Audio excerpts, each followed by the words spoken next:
Hello and welcome to India's World. Russian President Vladimir Putin announced on 14th March that Russia will begin withdrawing the bulk of its military forces from Syria. This has led to feverish speculation about his motives.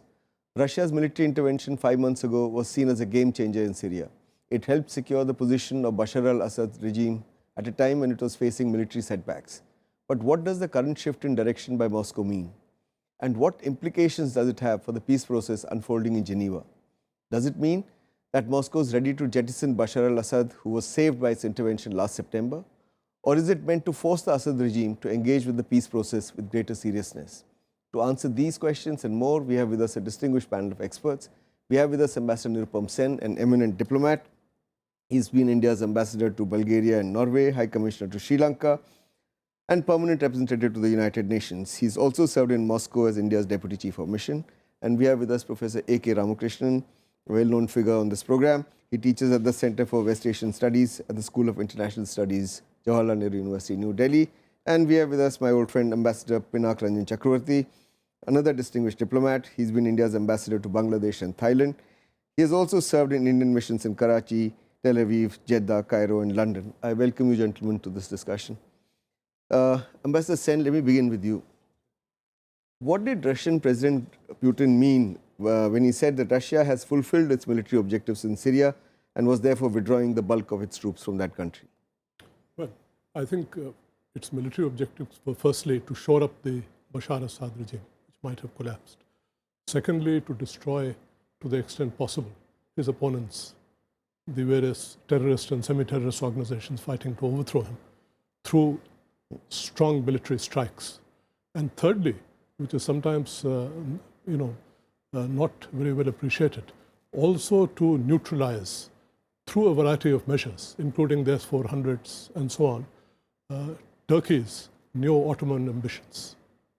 And finally, of course, to reposition Russia, which, as you know, since the days of Gorbachev, Russia has, been in the absolute backwoods of geopolitics and international affairs, to reposition Russia as a serious player and as a major power equal to the United States, at least sectorally.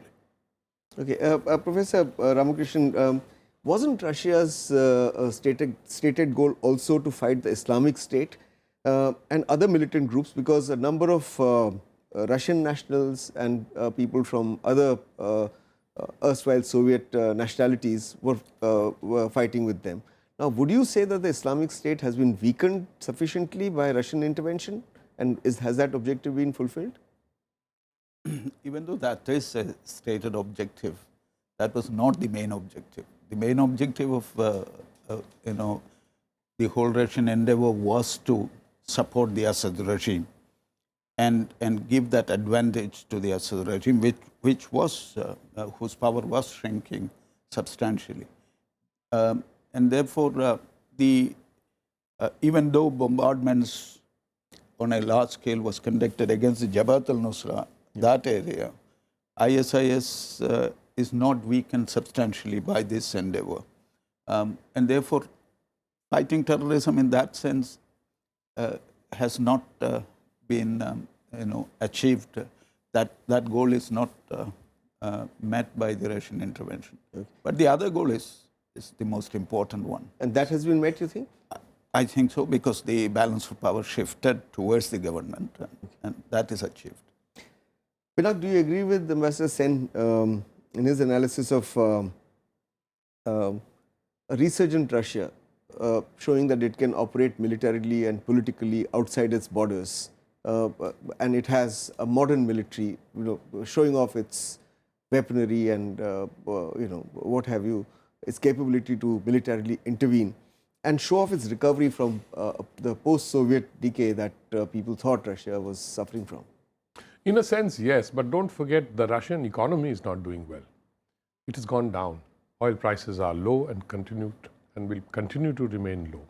But there is also this great conspiracy theories that this withdrawal is linked to some grand Russia-Saudi plan. We'll come to that. But does it represent a recovery from post-Soviet decade? Indeed, is it does. Repackaging of Russia? Indeed, it does. But this kind of a this cannot be sustained by Russia if its economy remains weak. But the cost of Syrian intervention was Not too much, yeah. It's not too much, yeah.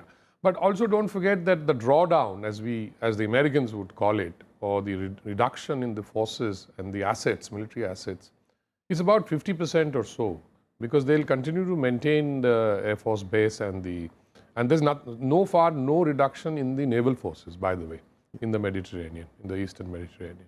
And of late, I think now the airstrikes have decisively shifted towards the ISIS. So now we'll have to see what really happens, because so far it's right that they were more interested in decimating the opposition to Assad. But the withdrawal also is a message. It also sends various political messages, like to Assad himself, that I don't think Russia is committed to you, but to our interests rather in Syria. But do you agree that do you agree with Professor Ramakrishnan that ISIS has not been weakened by Russian air attacks up to now? Because there are a lot of American strategic thinkers who say that Russia has actually contributed substantially to reducing the strength of ISIS. In fact, ISIS has lost 24% of the territory. There is no doubt that ISIS has lost control over many of the territories and small towns, etc., that it was controlling. But to say that the ISIS has been decisively defeated, no. The answer obviously is no. Okay, fair enough. And it will take time for the ISIS to roll them back completely. Okay. And then what happens is worth seeing, where it reappears all over again. Absolutely. Ambassador Sen, did the Russian announcement of withdrawing partially its armed forces, its military from Syria, come as a surprise to the Assad regime?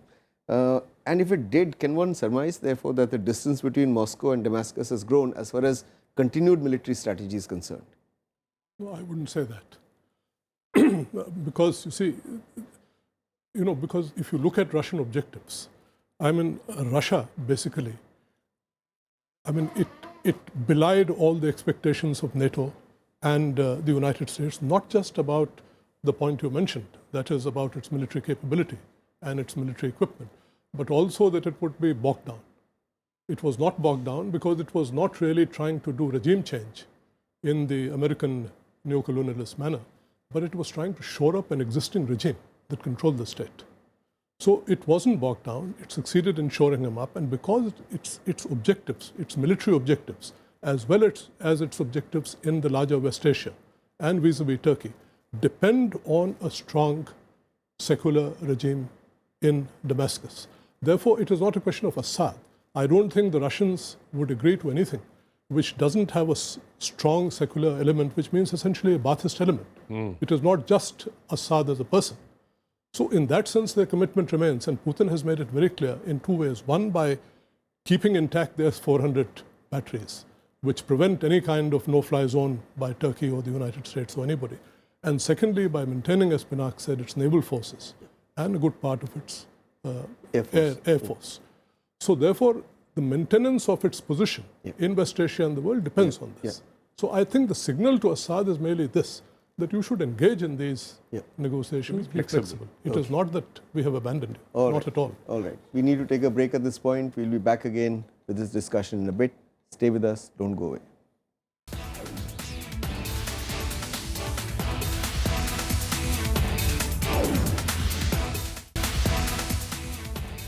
Welcome back. We're discussing the partial Russian withdrawal from Syria and its implications for the Syrian peace process.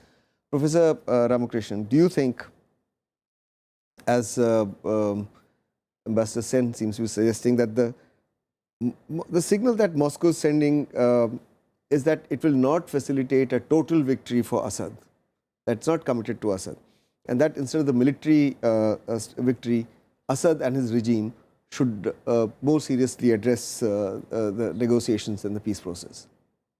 I agree with that, because withdrawal at this point of time puts a whole lot of responsibility on the Assad regime to continue the Geneva process and engage with different opposition groups so that there is a kind of Syrian national kind of entity evolving as the decision maker in the politics of the nation. Now it is determined a whole lot by external elements. And in order to change that equation, the Syrian government has to take up the responsibility. And this is an opportunity to do that.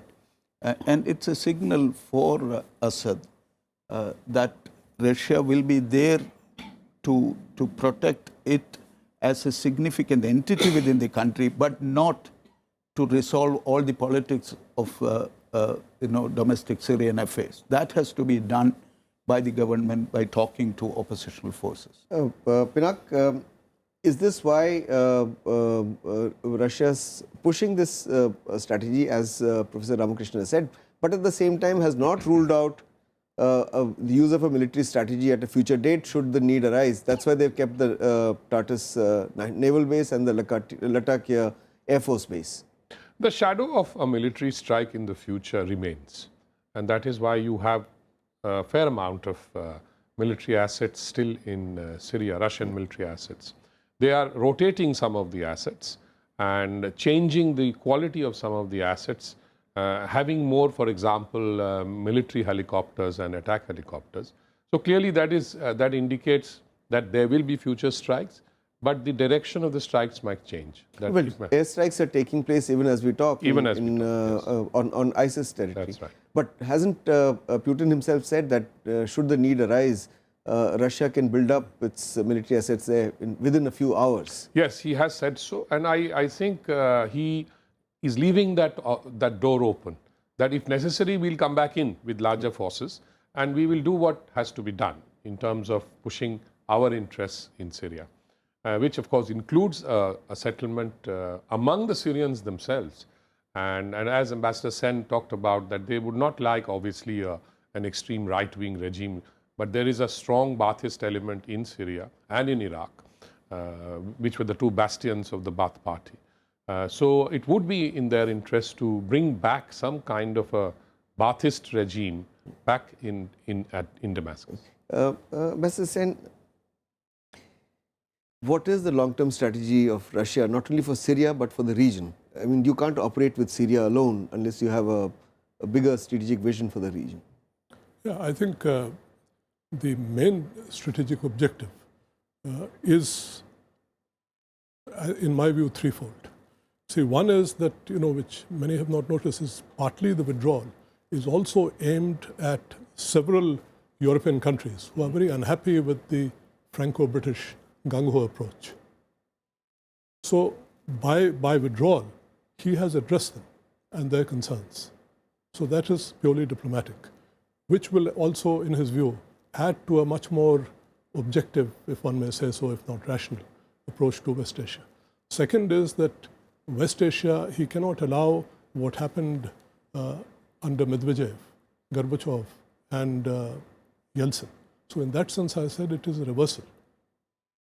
That is a destabilizing of West Asia, where the Islamists or terrorist or fundamentalist forces take control in the region as a whole.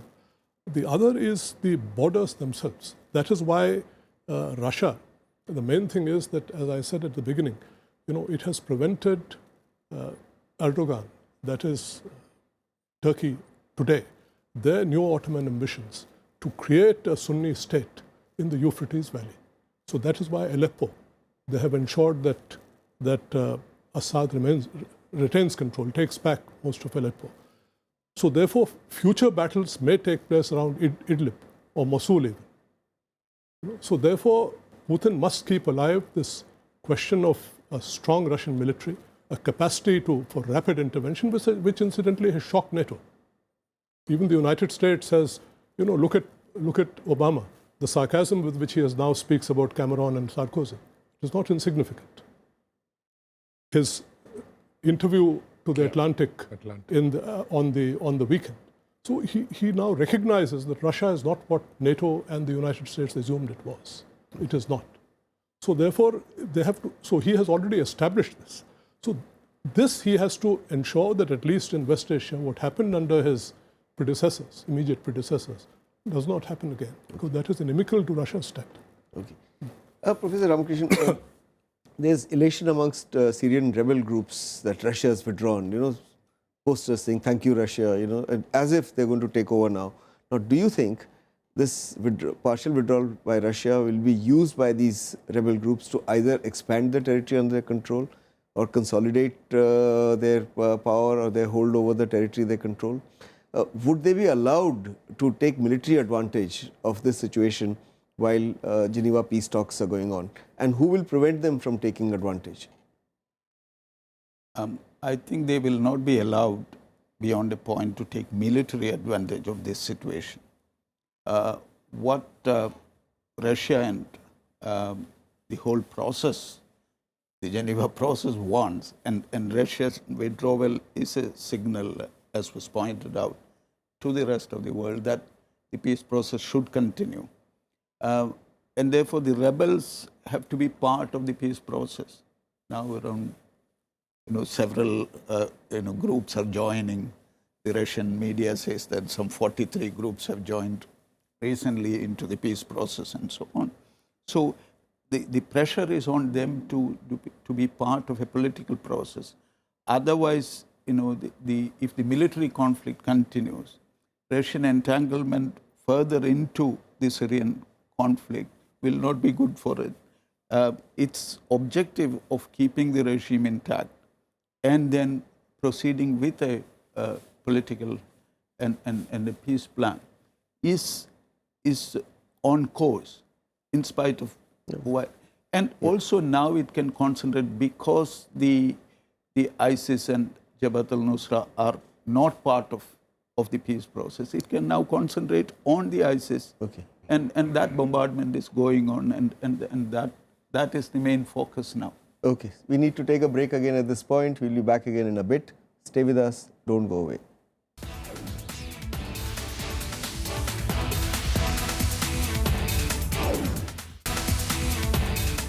Welcome back. We're discussing Russia's military drawdown in Syria and its implications for the peace process in Geneva. Pinak, do you think by withdrawing the bulk of its troops from Syria, Russia is preparing for a larger bargain with the West, as Ambassador Sen was saying? It's not only about Syria, it's about power equations in the rest of the world also.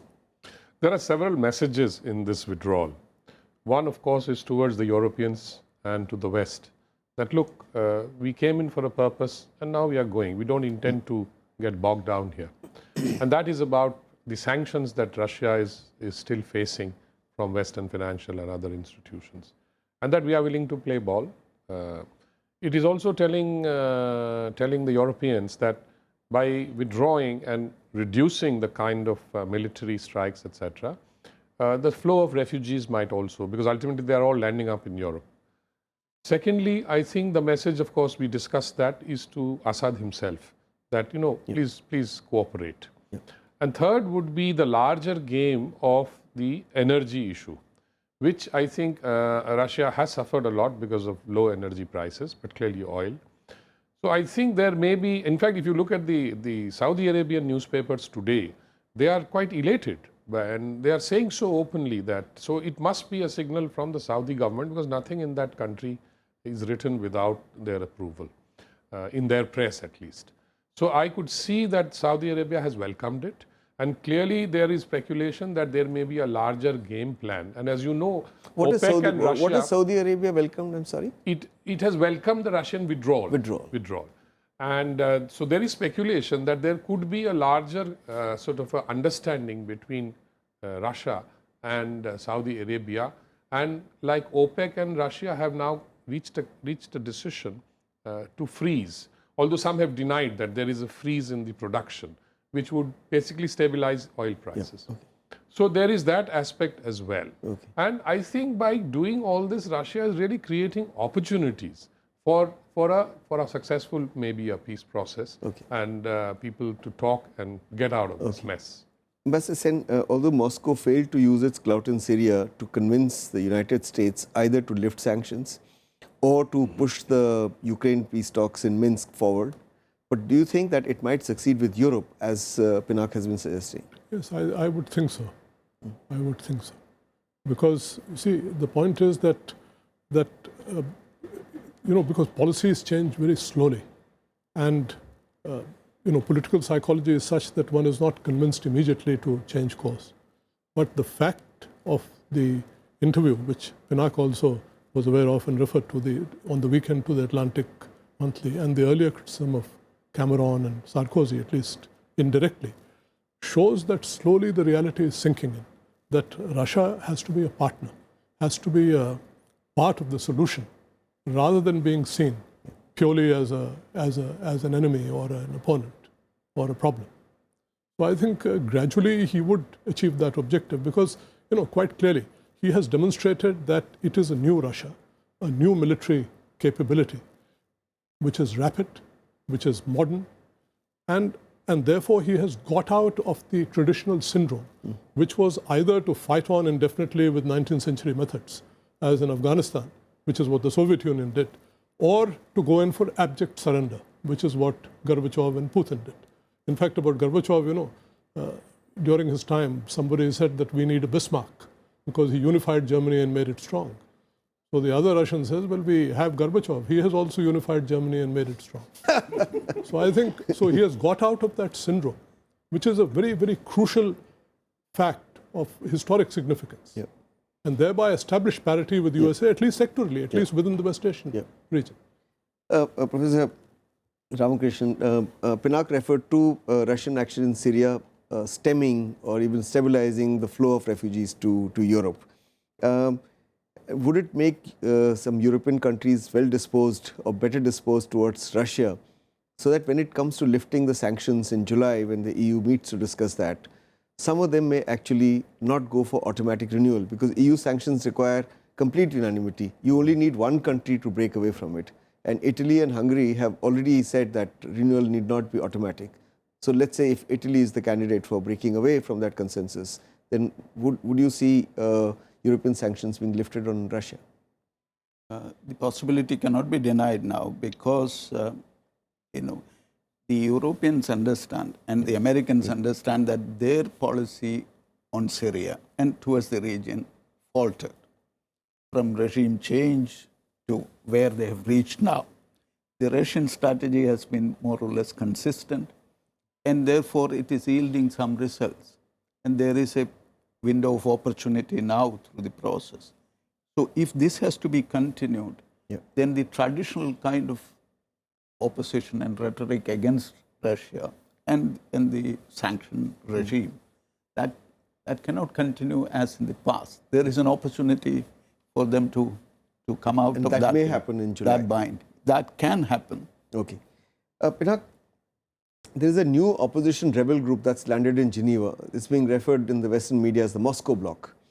And people are upset. The so-called High Negotiating Committee based in Riyadh says, who are these guys who've turned up and want an equal seat at the negotiating table? So who are they? I think all the powers, regional and otherwise, outside the region have their proxies. So I won't be surprised if they are put up by the Russians themselves, with the understanding of Assad, I would assume. And it could be the Baathists, it could be those who are pro Assad. So it's not surprising. Now, why they have suddenly surfaced, and is it to muddy the plot a bit further, or just to make sure that their side, those who want to talk and want to reach an understanding, become stronger? So I think it is more that than anything else. So who are these people? They're Kurds, right? Or the Moscow Bloc? Yes, that's what they are. So where have they suddenly come up from? Is it to show that Syrian opposition is fractured? That Syrian opposition is not this unified thing. Of course. 43 groups are there, but the Saudi attempt is to show them as sort of one unified group, the so-called High Negotiating Committee. Right. And here are people who are saying, look, you're not the only ones. We also are opposed to the Assad regime, and we should be on the table. And then they have declared this federal system in the Whether Kurdish area in Syria, where the Arabs and the Syrians are incorporated into that thing, and which is showing to us the whole Syrian politicians that this is the kind of future that you should imagine for the whole country. But is federalism really good for Syria, or is it a recipe for continued civil war and eventual fracturing of Syria? No, I think that the future will show. But as we know, in any country, a certain measure of federalism within a unified country is always good. There should be some decentralization, some federalism. But I don't think the purpose is the future of the Syrian state in terms of federal versus central. The purpose here is quite different. I mean, they have brought in the Kurds for two principal reasons. Three principal reasons. One is to show that the opposition is not united. Yes. And in fact, and thereby, as a consequence of this, to have a more optimal outcome, that there are other factors. The second is a very important factor, that the Kurds are the main barrier to what I call the new Ottoman ambitions of Erdogan. So therefore, it is very useful to have the Kurds there. And third, they have been buttressed militarily by destroying the supply lines of the proxies of Saudi Arabia and Turkey through Jordan and Turkey. Okay.